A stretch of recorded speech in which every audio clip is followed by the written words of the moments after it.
یہ fault Peoples party کی قیادت کا ہے، سندھ گورنمنٹ کا ہے کہ انہوں نے اس طرح کے کام نہیں کیے جو کرنے چاہیے تھے؟ ایک شاہراہ بنائیے، شاہراہ بھٹو، چلا کتنا رہے؟ 18 سال میں ایک شاہراہ بنی ہے جناب والا۔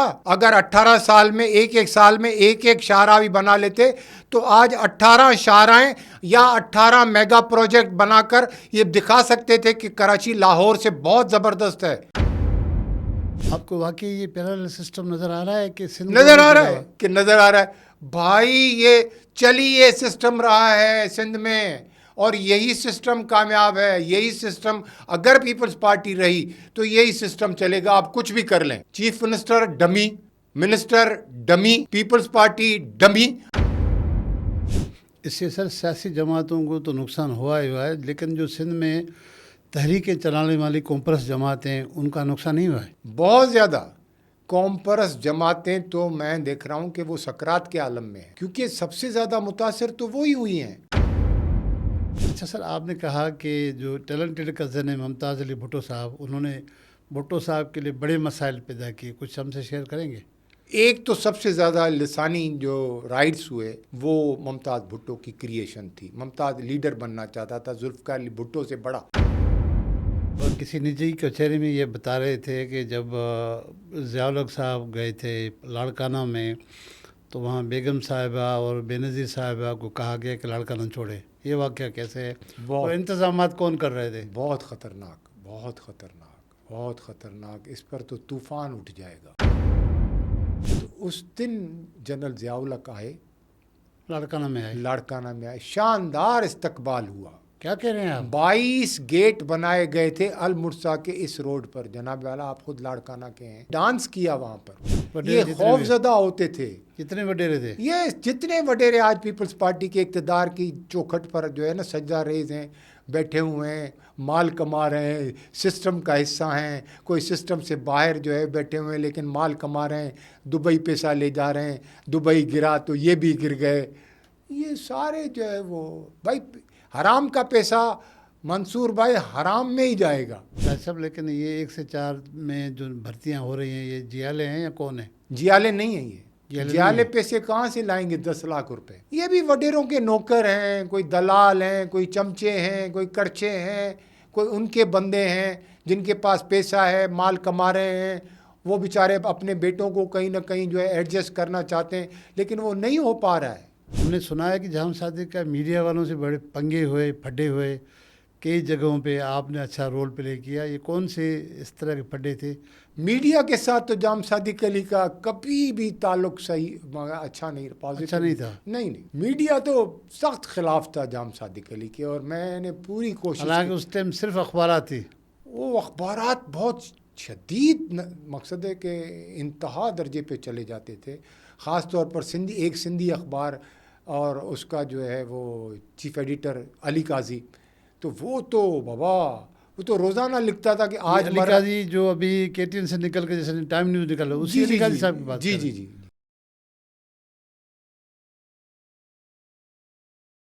السلام علیکم ناظرین۔ سب سے پہلے تو میں ان تمام دوستوں کا مشکور اور ممنون ہوں جو آج کل میرے چینل کو دلچسپی سے دیکھ رہے ہیں، لائک کر رہے ہیں، شیئر کر رہے ہیں۔ ابھی ان دوستوں کو بھی میں اپیل کروں گا کہ وہ صرف دیکھ رہے ہیں اور سبسکرائب نہیں کر رہے ہیں، تو برائے کرم اس چینل کو سبسکرائب کریں تاکہ ہم آپ کو اچھے اور دوستوں سے ملاقاتیں کریں۔ آج بھی جو میرے مہمان ہیں وہ بھی بہت نامور آدمی ہیں، اور پہلے بھی میرے پاس آ چکے ہیں، دوبارہ اس کو ریکویسٹ کیا تو سائیں ہمارے پاس آ گئے۔ غازی صلاح الدین صاحب، سائیں بھلی کار، تھینک یو۔ غازی صاحب، سب سے پہلے تو یہ بتائیں کہ آج کل جو ہے ہم دیکھ رہے ہیں سندھ میں کوئی ایکٹیویٹیز بڑھ گئی ہیں، کچھ لوگوں سے سن رہے ہیں کہ پیپلز پارٹی یا سندھ حکومت کے خلاف کچھ ہونے جا رہا ہے، اور فنکشن لیگ کی بھی ایکٹیویٹیز بھی ہمیں نظر آ رہی ہیں، ایم کیو والے بھی پریس کانفرنس کر رہے ہیں۔ کیا واقعی کچھ ہونے والا ہے؟ میرے خیال میں تو بہت کچھ ہونے والا ہے۔ اچھا، جو آپ کو تو دکھائی دیتا ہوگا لیکن مجھے بھی دکھائی دے رہا ہے۔ اس کی تھوڑی جھلکیاں جو ہیں آپ کو پردہ سیمی پر نظر آتی ہوں گی، جیسے پیر پگارا کا بیٹا بہت زیادہ ایکٹیو ہو گیا ہے۔ کبھی آپ نے دیکھا پیر پگارا کا بیٹا ایکٹیو ہو جائے؟ پہلی مرتبہ ہے پیر پگارا کا بیٹا ایکٹیو ہو گیا ہے، اور پوری سندھ کے دورے کر رہا ہے، اور پیپلز پارٹی کو باقاعدہ چھکے چوکے مار رہا ہے۔ تو یہ ایسے ہی نہیں ہے منصور بھائی،